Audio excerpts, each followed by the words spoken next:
Le gouvernement français a-t-il accouché d'un nouveau scandale?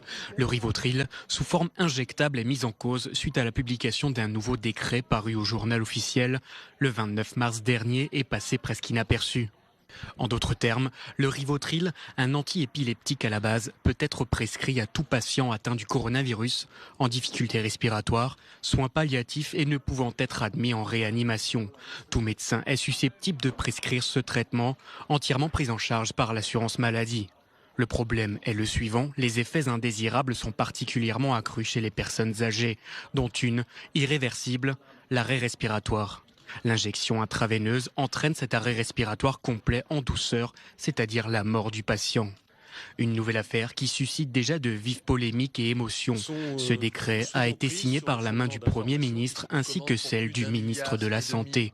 L'intensité de l'épidémie du coronavirus place certains soignants face à des patients dont l'état peut s'aggraver brusquement, conduisant à une fin de vie très rapide. Les professionnels des soins palliatifs se mobilisent pour former leurs collègues. Plusieurs médecins sont déjà montés au créneau, comme le docteur Simoni. Les soins palliatifs ont pour mission d'améliorer la qualité de vie des patients atteints d'une maladie évolutive grave ou mettant en jeu le pronostic vital ou en phase avancée et terminale.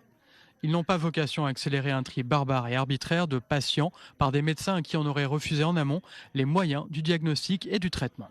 En ces temps où les services de réanimation sont surchargés, le débat fait rage. Doit-on laisser mourir les patients sous nos yeux ou doit-on adoucir leur mort? Bonsoir à tous.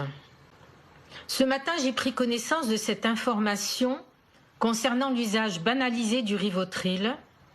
C'est une information des plus dérangeantes pour moi et c'est un doux euphémisme. Je n'aurai qu'une seule question à poser. Comment se fait-il que certains gouvernants français aient réussi si vite à donner aux médecins généralistes de ville l'autorisation officielle de pouvoir prescrire la mort sûre avec le Rivotril, alors que, parallèlement, et depuis le temps, ils persistent à interdire à ces mêmes médecins de ville de pouvoir prescrire la vie, quand bien même elle serait hypothétique, grâce à la quinine, qui est une molécule connue et vieille comme le monde. Nous, médecins, nous ne sommes pas uniquement des médecins du corps, nous sommes également des médecins de l'âme.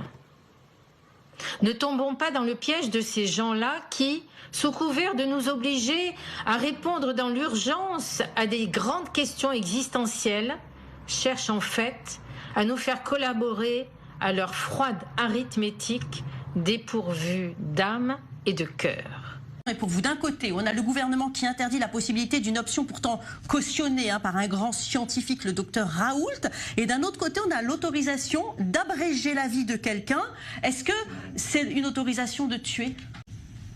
Ma réaction, je persiste et je signe. Le Rivotril est un sédatif qui peut amener à une mort. À la mort, il ne doit pas être donné, justement. Mais le Valium aussi, le Tranxène aussi.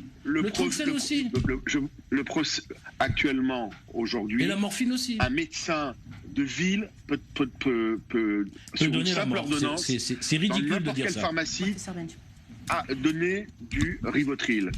Les dizaines de médecins qui m'ont appelé, qui sont au moins aussi compétents que le professeur Benchimol, pour qui, encore une fois, j'ai du respect, m'ont dit exactement l'inverse. C'est une possibilité de donner la mort à tous les médecins sans l'accord du patient. S'il y a l'accord du patient et s'il y a l'accord de la famille, après c'est un problème éthique qui est beaucoup plus compliqué, mais on peut en débattre. Dans le cas précis, n'en déplaise à ce qu'a dit le professeur, on peut le donner sans l'accord du patient et sans l'accord de la famille, parce que imaginez relisez s'il vous plaît, monsieur le député. Monsieur le député, je vous demande de lire simplement les conseils de la Société française. Je voudrais juste terminer. Le professeur a dit, pour sauver